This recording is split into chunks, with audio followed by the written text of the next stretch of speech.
Good morning. This is Chris McCord again. This is the second installment of my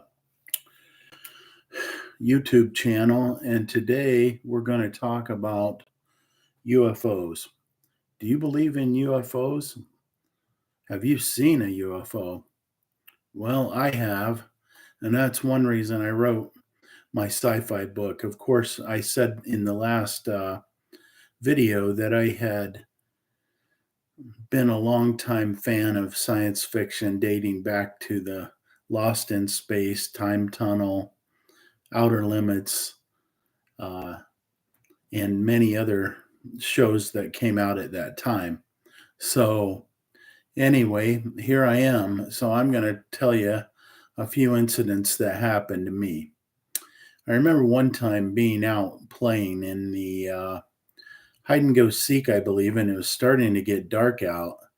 And all of a sudden, it became just like daylight. And although I didn't see it go over, I guess it was a meteorite that landed in Canada. Um, so anyway, that was very memorable to all of us who were out there playing hide and go seek. So I thought I would go from there, and it wasn't too long after that, or maybe it was slightly before that. I believe we were in third grade and walking to school, and my brother and neighborhood friend across the street, we all three saw something just hovering in the sky, and we even went home to tell our parents about it, and they kind of just said, "Oh, ho, ho, you've been watching too many shows." So anyway, we ended up just walking back to school. So imagine that, walking to school. It was only about 3 blocks back then, and it was fairly safe. So um, we didn't have any issue, but I'm pretty sure that was the first UFO that I remembered seeing. And it was sometime later. Now, my brother, I believe, claims to have seen one um, not too long after that, real close to the ground in above our house. So um, I read everything I could about the subject, magazines, books, and school. Started with the Chariots of the God, books by Eric von Daniken. Anyway, so we pretty much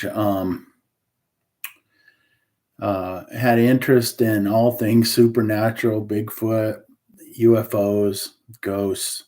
I read every book in the middle school library I know. And anyway, time and life happens, and pretty much, I got married, had kids, had a career, got over that, decided that I wanted to write some sci-fi stories, and the very first sci-fi story that I ever wrote was third grade. My teacher enjoyed it. It was about a time traveling car in a junkyard, and if you put it in first, you could go forward in time, and if you put it in reverse, you could go backward in time. So anyway, I don't know if that's went that far, but I did win some local award for that. And I remember her saying, maybe someday you'll write a book. Well, I did. It's called Intervention, Book One of the Ademic Chronicles. This book is available on Amazon, and you ought to check it out. It's a different take on science fiction. Some of the heroes are a little bit different. It weaves in supernatural. Um, it weaves in the whole fallen angel thing, and this angel fell, but he didn't fall all the way. So he ends up being able to help our heroes through tough time that the Earth was in danger. So anyway, but back to the UFO thing.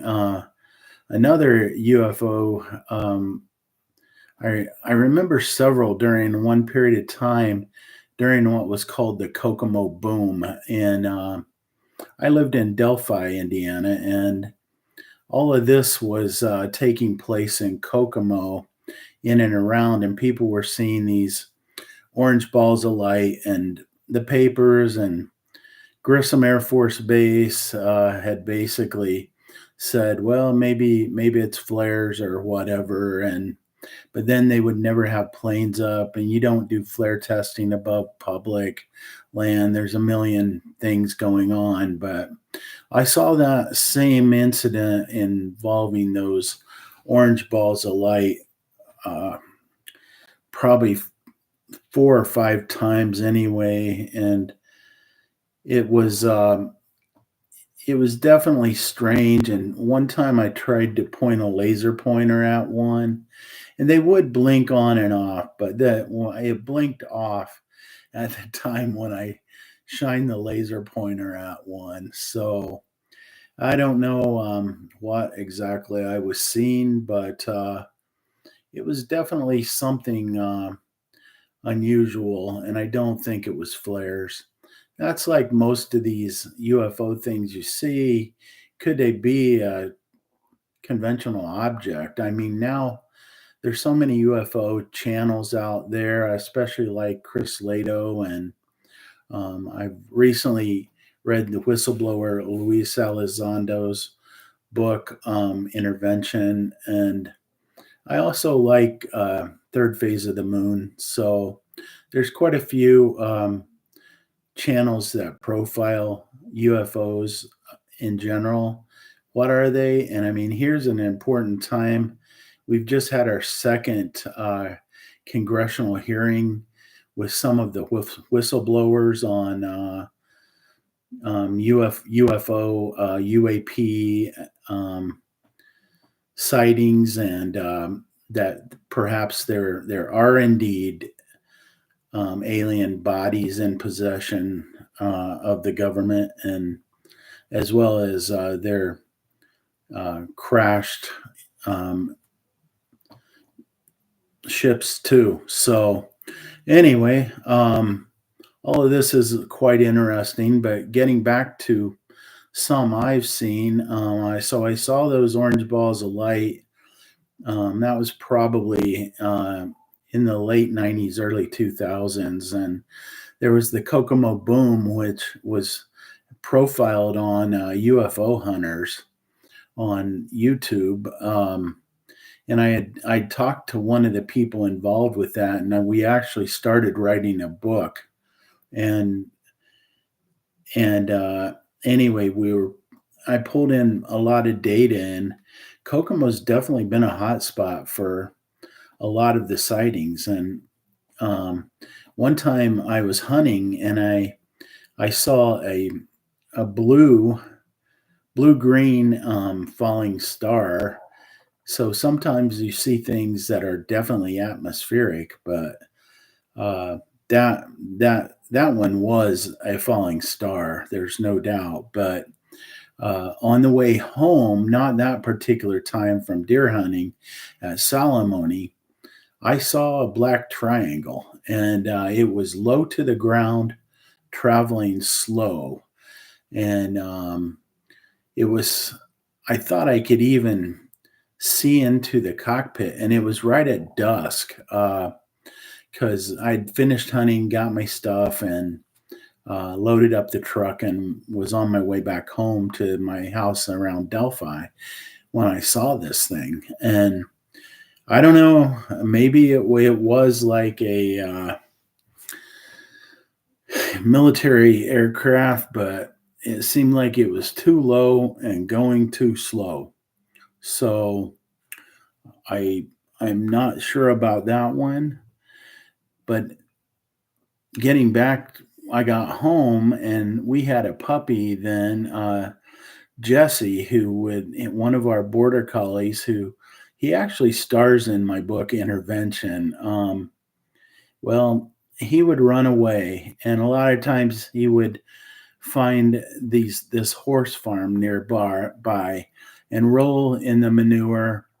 And he got to the point where about the third time, when he got home, he would walk up the stairs and climb in the bathtub.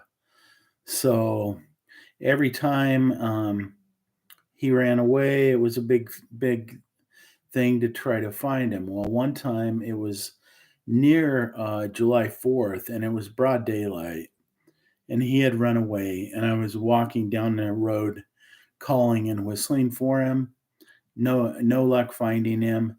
And I happened to look up, and I saw a silverish object high in the sky, but maybe 300, 400 feet, and it looked like there was some kind of sparkly stuff coming out of it. And I don't know of any fireworks like that. Could have been that, but anyway, all I know is it gave me the creeps, and I was walking home, still calling for my dog, thinking about what I would just seen.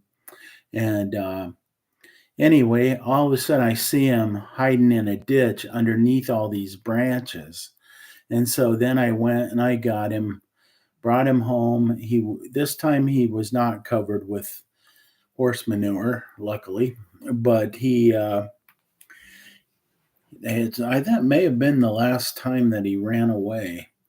But he was quite a frisbee dog, and like I said, he does star in my book. Even though he passed away, he's still that one dog that I definitely will always remember. Unfortunately, we lost a couple other border collies, and this year, in fact. We do still have one puppy. She's a year old now. She's an Australian Shepherd named Lucy. One of these days, I'm going to talk more about the dogs, but for now, let's keep going on the UFO thing. So I know a couple of times we saw things from the car, and they were all in and around the Kokomo or Delphi area in Indiana. So what were they? Not sure. One time I was sent to work in Yuma, and I wanted to find out how far it was to get to the range. So when I arrived, I drove the following morning. I drove out, and I saw just a solid red light hovering in the sky.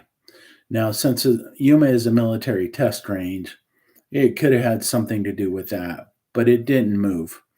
And I finally saw where I had to turn in order to get onto the test range, um, and the place I had to go to get the safety briefing and those kind of things. So I was able to find that no problem the following day, and I think that would have been my first trip to Yuma. I also went to China Lake and other military test ranges. In fact, in my book Intervention, there is some military testing that does take place um, based on my what I think it might be like to work at Area 51. So anyway, so that was another UFO incident, and I'm just rattling them off as they come to my mind. So um, there could definitely be one or two others that pop up. I've had dreams about UFOs too. How about you? Have you seen any? I'm going to try to enable comments on this video. I'm not sure what my problem with getting that to happen is. But one last thing I want to tell you is my webpage is down right now. So really my YouTube communications are about the only way to get hold of me. I am going to be August 23rd at Orchard, um, the the Barnes and Noble on Orchard Ridge and in Fort Wayne. So that starts at 2 o'clock. If you want to bring your book to get signed or just come and talk to me, that would be great. So for now, that's all I have.